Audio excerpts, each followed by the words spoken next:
நேற்று கூட அங்க இந்த நாமக்கல் மாவட்டத்தில் கிட்னி திருட்டு நடந்தது. இந்த கிட்னி திருட்டு எப்படி நடந்தது, எங்க நடந்தது? நாமக்கல் மட்டும் இல்ல, ஈரோடு மாவட்டம், நாமக்கல், கரூர் இந்த பகுதியிலிருந்து சின்ன சின்ன கிராமத்துல ஏழைகள்ல அவங்களை ஆசை வார்த்தை காமிச்சு ஏதோ சும்மா கொஞ்சம் காசு கொடுக்குறோம், நீங்க ஒரு கிட்னி கொடுங்கன்னு சொல்லி ஒரு பெரிய திருட்டு நடந்தது. இந்த கிட்னி திருட்டு எங்க நடந்ததுன்னா, திமுக கட்சியை சார்ந்த ஒரு மருத்துவக் கல்லூரி ஓனர், திமுக கட்சி சார்ந்தவர். இந்த கிட்னி அவங்களுக்கு 2 லட்சம் 3 லட்சம் கொடுத்து இந்த கிட்னியை 40-50 லட்சத்துக்கு வித்துட்டு இருக்கான். இது கண்டுபிடிச்சு இந்த செய்தி வெளியே வந்தவுடன் தமிழக அமைச்சர் ஒருத்தர் பேசுறார், இது கிட்னி திருட்டு கிடையாதான், இது கிட்னி முறைகேடாம். எப்படியா பேசுறாங்க. திமுக வார்த்தைகளை எப்படி வேணா பயன்படுத்துவான்.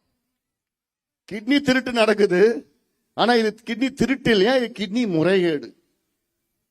இதற்கு சென்னை உயர்நீதிமன்றம் இதற்கு ஒரு மிகப்பெரிய உயர்நிலை விசாரணை நடத்தணும்னு தீர்ப்பு கொடுத்தாங்க.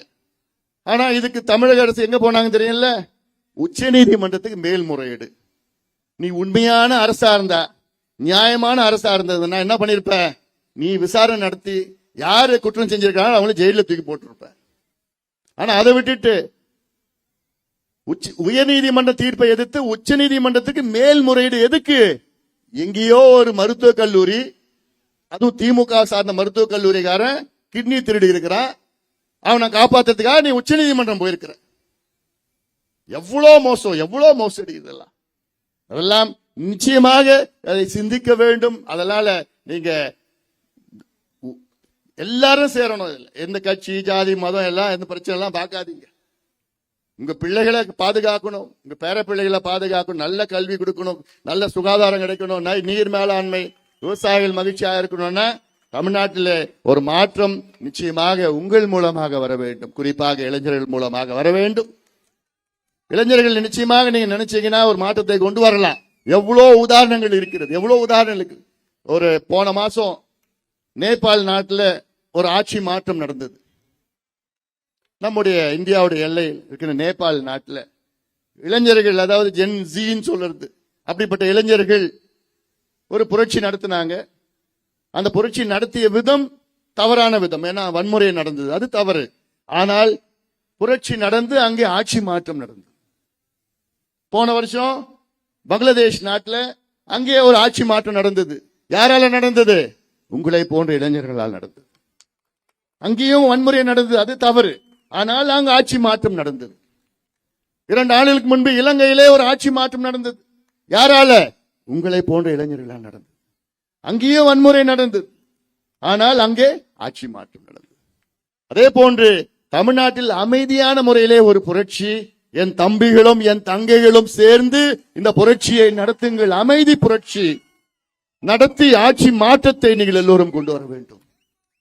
நிச்சயமாக வரும், அதை வர வைப்போம். நீங்கள் எல்லோரும் உறுதியேற்க வேண்டும், உறுதியேற்க வேண்டும். இது காலத்தின் கட்டாயம். ஏன்னா திமுகவுக்கு தமிழக மக்கள் 3 முறை தொடர்ந்து தேர்தலில் வெற்றியை கொடுத்தார்கள். 3 தேர்தல் நினைச்சு பாருங்க. 2019 மக்களவை நாடாளுமன்ற தேர்தலில் தமிழகம், புதுவை உட்பட 40க்கு 39 தொகுதியிலே வெற்றியை கொடுத்தார்கள் தமிழக மக்கள் திமுகவுக்கு. 2021 சட்டமன்ற தேர்தலில் ஸ்டாலின் அவர்களை தமிழ்நாட்டின் முதலமைச்சராக ஆக்கினார்கள் தமிழக மக்கள். திமுக ஆட்சிக்கு கொண்டு வந்தார்கள். 2024 நாடாளுமன்ற தேர்தலில் தமிழ்நாடு, பாண்டிச்சேரி உட்பட 40க்கு 40 தொகுதியும் திமுகவுக்கு வெற்றியை கொடுத்தார்கள் தமிழக மக்கள். ஆக 3 தேர்தலில் தொடர்ந்து திமுகவுக்கு வெற்றியை கொடுத்த தமிழக மக்கள் இன்னைக்கு என்ன நிலையில் இருக்கிறாங்க? பிச்சை எடுத்துட்டு இருக்காங்க விவசாயிகள். இளைஞர்கள் வேலை இல்லாம 1,30,00,000 இளைஞர்களுக்கு வேலை இல்லாமல் மோசமான இருக்கின்றார். குடிகார நாடாக மாறி இருக்கு, கஞ்சா நாடாக மாறி இருக்கு. பெண்களுக்கு பாதுகாப்பு கிடையாது. 4 வயசு குழந்தையும் விட்டு வைக்க மாட்டான், 8-80 வயசு பாட்டியும் விட்டு வைக்க மாட்டான்.